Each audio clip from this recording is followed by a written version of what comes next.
Hello to all the viewers. आज हम लोग देखेंगे रेफ्रिजरेशन एंड एयर कंडीशनिंग का लेक्चर नंबर 2। इससे पहले हम लोगों ने लेक्चर नंबर 1 में डिस्कस किया है बेसिक कंसेप्ट जो रेफ्रिजरेशन के होते हैं, जैसे कि रेफ्रिजरेशन क्या होता है, और साथ ही हम लोग जानेंगे कि रेफ्रिजरेशन करने के क्या प्रोसेस होते हैं या फिर किसे कहते हैं या फिर उसकी यूनिट क्या होती है। ये जो बेसिक कंसेप्ट हैं ये हम लोग लेक्चर नंबर 1 में पढ़ चुके हैं। तो अगर आप लोगों ने वो लेक्चर नहीं देखा है तो प्लीज़ आप लोग पहले वो लेक्चर देख लीजिए for better understanding of lecture number 2। Let's start with the lecture. सबसे पहले हम लोग देखेंगे कि रेफ्रिजरेशन सिस्टम होता क्या है।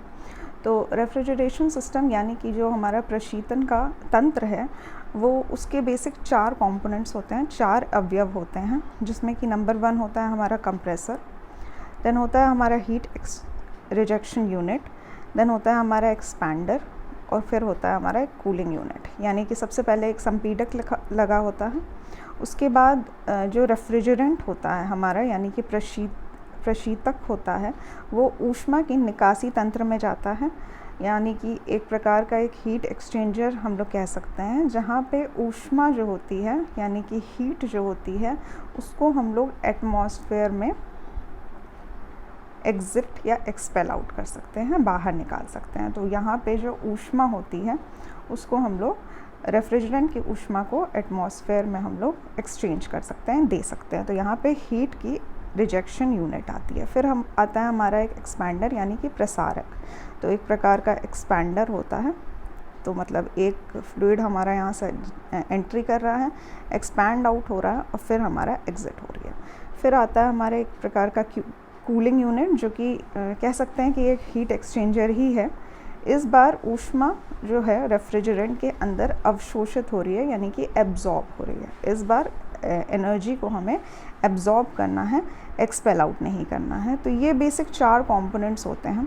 कोई भी रेफ्रिजरेशन सिस्टम जो हम लोग पढ़ेंगे आगे सिलेबस में या फिर जो भी एग्जिस्टिंग रेफ्रिजरेशन सिस्टम होते हैं उनके यही 4 कंपोनेंट्स होते हैं। सिर्फ जो साइकिल होती है उसके जो प्रोसेस होते हैं बस उसमें चेंजेस आते हैं। तो हम लोग इस पर्टिकुलर लेक्चर में हम लोग जो रेफ्रिजरेशन सिस्टम पढ़ेंगे वो है कार्नोट का refrigeration system. Let's start with the next topic. तो यहाँ पे एक रिवर्स्ड कार्नोट साइकिल यानी कि परिवर्तित कार्नोट प्रशीतन चक्र के बारे में हम लोग पढ़ेंगे। तो जैसे कि मैंने आप लोगों को बताया कि 4 कंपोनेंट्स सेम होते हैं, बट जो 4 प्रोसेस हैं वो हर रेफ्रिजरेशन सिस्टम में अलग अलग होते हैं। तो यहाँ पे हम लोग रिवर्स्ड कार्नोट साइकिल पढ़ रहे हैं। तो यहाँ पे जो बेसिक 4 प्रोसेस होते हैं वो हम लोग 1 बाय 1 देखेंगे। तो फर्स्ट होता है हमारा आइसेंट्रोपिक कंप्रेशन इन कंप्रेसर। मतलब यहाँ पे जो कंप्रेसर में प्रोसेस हो रहा है वो एक प्रकार का आइसेंट्रोपिक कंप्रेशन है। मतलब कि एंट्रोपी जो है, जो कि हम लोग S से लिखते हैं, वो कांस्टेंट रहेगी। मतलब अगर 1 से 2 तक प्रोसेस हो रहा है तो एंट्रोपी जो है S1 वो S2 के बराबर रहेगा।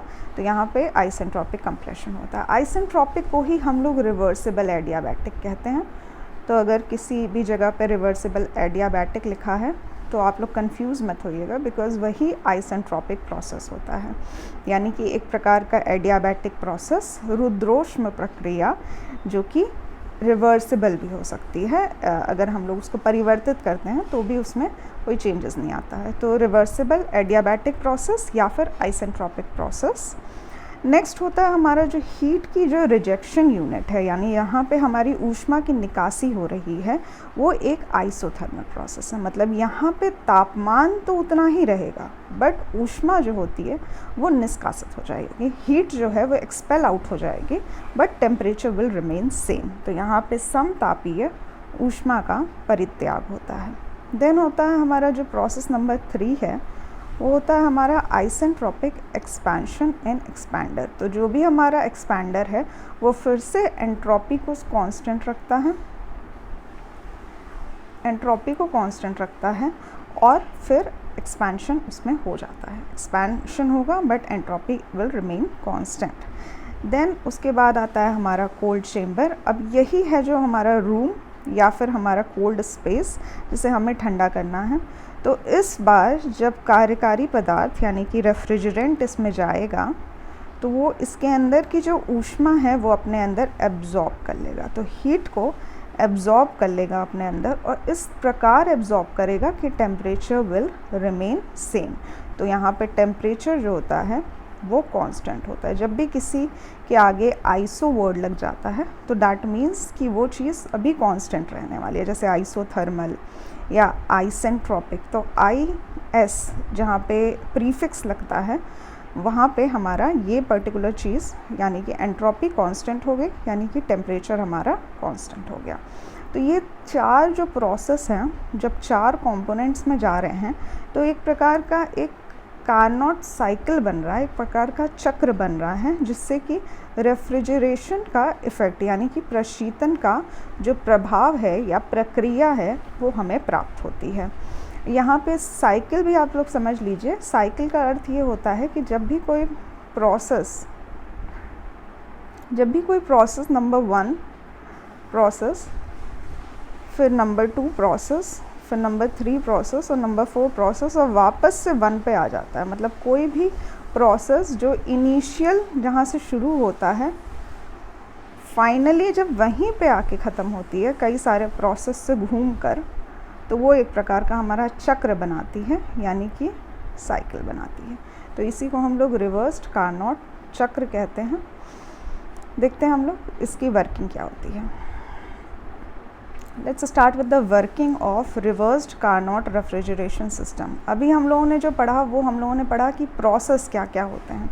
अब हम लोग उसको डिटेल में पढ़ेंगे कि प्रोसेस नंबर 1 से 2 हो क्या रहा है। मतलब कि फर्स्ट प्रोसेस जो हमारा है, अगर हम लोग चक्र की बात करते हैं यहाँ पे, तो 1 से 2 यहाँ से शुरू हो रहा है, 1 से 2, 2 से 3, 3 से 4। ये नंबरिंग हर बुक्स में आपको अलग अलग मिल जाएगी। यहाँ पे हम लोग इस पर्टिकुलर चीज़ को फॉलो कर रहे हैं जहाँ पे ये नंबर 1 है, यहाँ पे मैंने लिखा है, फिर 1 से 2 जाएगी, 2 से 3, 3 से 4। तो नंबर प्रोसेस 1 से 2 यानी कि फर्स्ट जो हमारा प्रोसेस हो रहा है, यहाँ पे जो हमारा वर्किंग मीडियम है ये पाइप के थ्रू फ्लो करता है और इसे हम लोग कंप्रेस करते हैं आइसेंट्रोपिकली। तो मतलब आपका एक कंप्रेसर है यहाँ पे लगा हुआ, इसमें कोई चीज़ है जो कंप्रेस कर रही है, रेफ्रिजरेंट इसके अंदर गया और अब ये कंप्रेस हो जाएगा। ये घूम रहा है इधर से उधर, रोटरी मोशन कर रहा है और अब इसके अंदर का जो रेफ्रिजरेंट है वो कंप्रेस हो गया। कंप्रेस होने के बाद यानी कि उसका जो वॉल्यूम है, आयतन जो है वो कम हो गया। अभी आइडियल गैस इक्वेशन यानी कि आदर्श गैस की जो इक्वेशन बनती है वो ये कहती है कि अगर वॉल्यूम कम हुआ है तो प्रेशर हमारा इंक्रीज़ हो जाएगा और प्रेशर इंक्रीज़ हुआ है तो हमारा टेम्परेचर भी इंक्रीज़ हो जाएगा। ठीक है, तो यहाँ अगर हमारा वॉल्यूम जो है वो कांस्टेंट रहता है, एक प्रकार का डिक्रीज़ हम लोग देख रहे हैं, तो प्रेशर भी हमारा इंक्रीज़ करता है और टेम्परेचर भी उसके साथ साथ इंक्रीज़ कर जाएगा। नेक्स्ट जो हमारा प्रोसेस नंबर 2 से लेकर 3 तक है, यहाँ पे जो हमारा कार्यकारी द्रव्य है यानी कि जो हमारा रेफ्रिजरेंट है, अब वो एटमॉस्फेयर के कांटेक्ट में आएगा।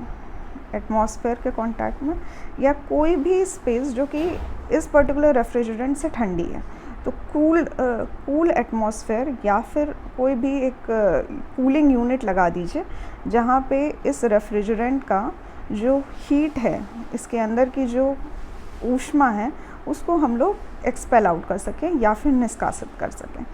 ठीक है, तो यहाँ पे एक हीट रिजेक्शन यूनिट लगी हुई है या फिर आप लोग एटमॉस्फेयर मान लीजिए। तो अब जो हमारी कूलिंग कॉइल है वो एटमॉस्फेयर को अपनी हीट जो है वो दे देगी।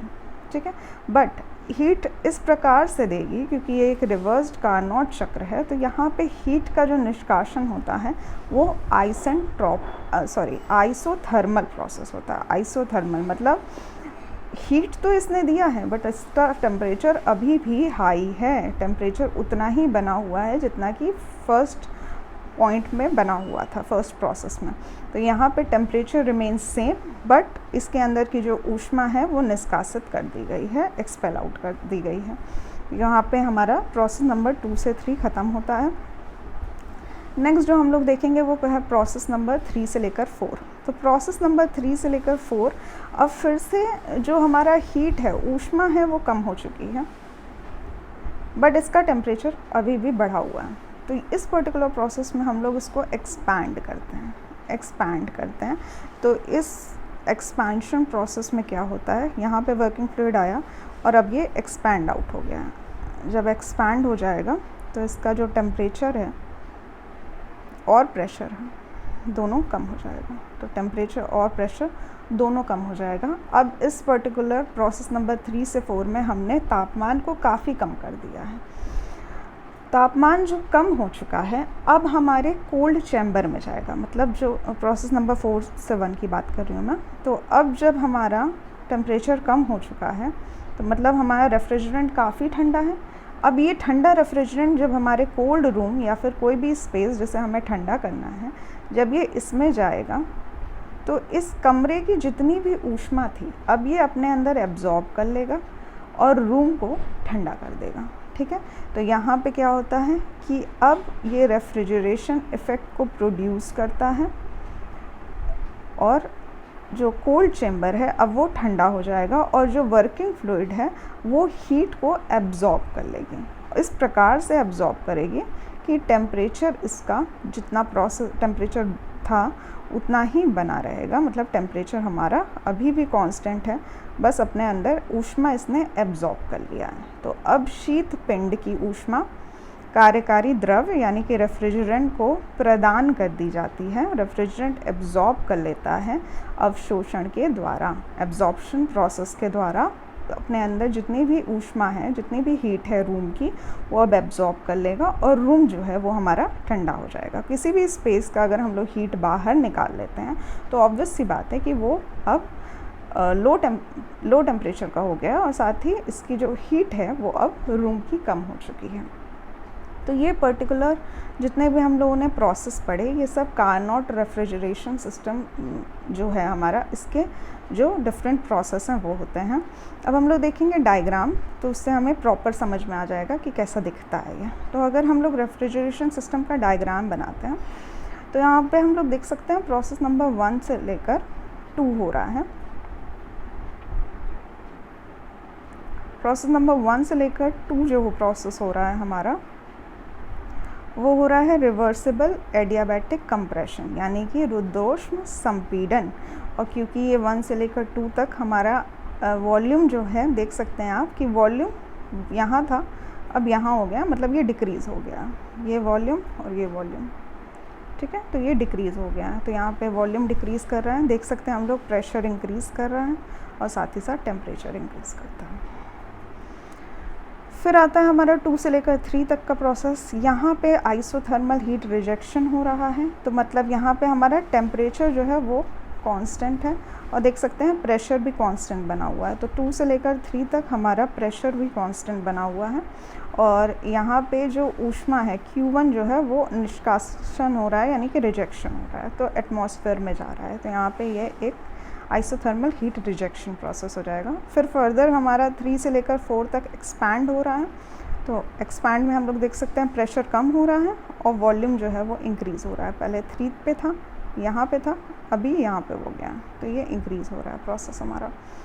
फिर आइसोथर्मल हीट का एडिशन हो रहा है और ये एक कांस्टेंट प्रेशर पे और आइसोथर्मल प्रोसेस है। तो यहाँ पे हम लोग देख सकते हैं यहाँ पे हीट जो है वो सिस्टम के अंदर आती है, रेफ्रिजरेंट एब्जॉर्ब करता है हीट, तो यहाँ पे Q2 हीट एब्जॉर्ब होती है। ये अगर हम लोग फिर से एक बार प्रोसेस देखें 1 से लेकर 2 से लेकर 3 और 3 से लेकर 4, तो हम लोगों को ये प्रॉपर समझ में आ जाएगा कि ये क्या हो रखा है। तो यहाँ पे अगर आप लोगों को अभी ये समझ नहीं आ रहा है तो फिर से एक बार कार्नोट रेफ्रिजरेशन सिस्टम की वर्किंग आप लोग समझिए और फिर से ये डायग्राम देखिए, आप लोगों को प्रॉपर समझ में आ जाएगा। यहाँ पे हमने डिस्कस किया PV डायग्राम, मतलब कि प्रेशर और वॉल्यूम के बीच में क्या डायग्राम बनता है। इसके साथ ही एक और डायग्राम बुक में दिया रहता है जिसे हम लोग कहते हैं TS डायग्राम। तो यहाँ पे TS डायग्राम भी समझ लेते हैं हम लोग। यहाँ पे हमारा टेम्परेचर है, टेम्परेचर T, और यहाँ पे हमारी एंट्रोपी है जो कि फाई लिखी हुई है, यहाँ पे या तो फाई लिखिए या पे S लिखिए, तो S एंट्रोपी है। प्रोसेस नंबर 1 से लेकर 2 तक जो हमारा प्रोसेस है वो रिवर्सिबल एडियाबैटिक है या फिर आइसेंट्रोपिक है। तो यहाँ पे एंट्रोपी जो है वो सीधी लाइन है, कांस्टेंट, तो यहाँ पे नंबर 1 पे जो एंट्रोपी थी ये वाली, यही एंट्रोपी नंबर 2 पे भी है, तो इसीलिए ये एक स्ट्रेट लाइन है। फिर 2 से लेकर 3 तक जब हम लोग जाएंगे तो ये आइसोथर्मल हीट रिजेक्शन हो रहा है। यहाँ पे टेम्परेचर कांस्टेंट है क्योंकि एक आइसोथर्मल प्रोसेस है, ठीक है। तो यहाँ पे हमारा सबसे हाईएस्ट टेम्परेचर हमें ऑब्टेन होता है, पूरे रेफ्रिजरेशन सिस्टम का सबसे हाईएस्ट टेम्परेचर यहाँ होता है। फिर 3 से लेकर 4 तक हम लोग एक्सपैंड कर रहे हैं। ये एक रिवर्सिबल एडियाबैटिक प्रोसेस है, मतलब एंट्रोपी हमारी सीधी लाइन है, यहाँ पे स्ट्रेट लाइन बनी हुई है, एंट्रोपी कांस्टेंट है। फिर फर्दर हमारा हीट का एडिशन हो रहा है, ये हमारा जो कोल्ड रूम है ये ठंडा हो जा रहा है, तो अपने अंदर की ऊष्मा जो है वो ये रेफ्रिजरेंट एब्जॉर्ब कर ले रहा है, तो रेफ्रिजरेंट में हीट का एडिशन हो रहा है और आइसोथर्मल हो रहा है, इसलिए टेम्परेचर की एक स्ट्रेट लाइन फॉर्म होती है। क्योंकि ये रेफ्रिजरेशन इफेक्ट प्रोड्यूस कर रही है, तो यहाँ पे जो भी टेम्परेचर हमारा प्रोड्यूस होगा या टेम्परेचर जो ऑब्टेन होगा हमारा, वो सबसे लोएस्ट टेम्परेचर होगा।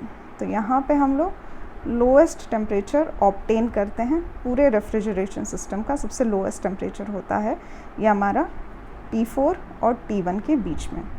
तो ये हमारा PV डायग्राम है और अब ये हमारा TS डायग्राम है जो हम लोगों ने पढ़ा। यहाँ पे हम लोगों ने प्रॉपर कार्नोट रेफ्रिजरेशन सिस्टम का जो डायग्राम बनता है साइकिल का, वो हम लोगों ने देखा। तो इस पर्टिकुलर लेक्चर में मैं बस इतना ही, कार्नोट रेफ्रिजरेशन के जो मेन प्रोसेस थे वो मैंने आप लोगों को एक्सप्लेन किया है। इसका जो नेक्स्ट लेक्चर होगा, लेक्चर नंबर 3, उसमें हम लोग एनालिसिस देखेंगे और हम लोग निकालने की कोशिश करेंगे कि COP क्या होता है। COP मतलब कोफिशिएंट ऑफ परफॉर्मेंस, जो हम लोग लेक्चर नंबर 1 में पढ़ चुके हैं। इस पर्टिकुलर लेक्चर का हम लोग एक क्विक रिवीजन कर लेते हैं। तो उसमें हम लोगों ने जाना कि एक रेफ्रिजरेशन सिस्टम के 4 कंपोनेंट्स कौन से होते हैं। यहाँ पे हम लोगों ने कार्नोट, जो कि एक प्रकार का सबसे आइडियल रेफ्रिजरेशन सिस्टम है और एक रेफ्रिजरेशन सिस्टम का एक आदर्श है, मतलब कि ऐसा होना चाहिए रेफ्रिजरेशन सिस्टम को, जो कि हम लोग जानेंगे लास्ट में जब हम लोग बाकी रेफ्रिजरेशन सिस्टम पढ़ेंगे कि ये एक थ्योरेटिकल कंसेप्ट है, मतलब ये अचीव नहीं किया जा सकता, ये मैक्सिमम है रेफ्रिजरेशन सिस्टम का। जो COP होती है इसकी मैक्सिमम होती है, तो ये अटेन नहीं किया जा सकता। यहाँ पे हम लोगों ने कार्नोट रेफ्रिजरेशन सिस्टम के बारे में पढ़ा। इसके जो 4 प्रोसेस होते हैं वो हम लोगों ने देखे। तो इस पर्टिकुलर वीडियो लेक्चर में बस हम लोग इतना ही पढ़ेंगे। नेक्स्ट हम लोग जब भी देखेंगे तो हम लोग एनालिसिस देखेंगे। So thank you for watching the lecture.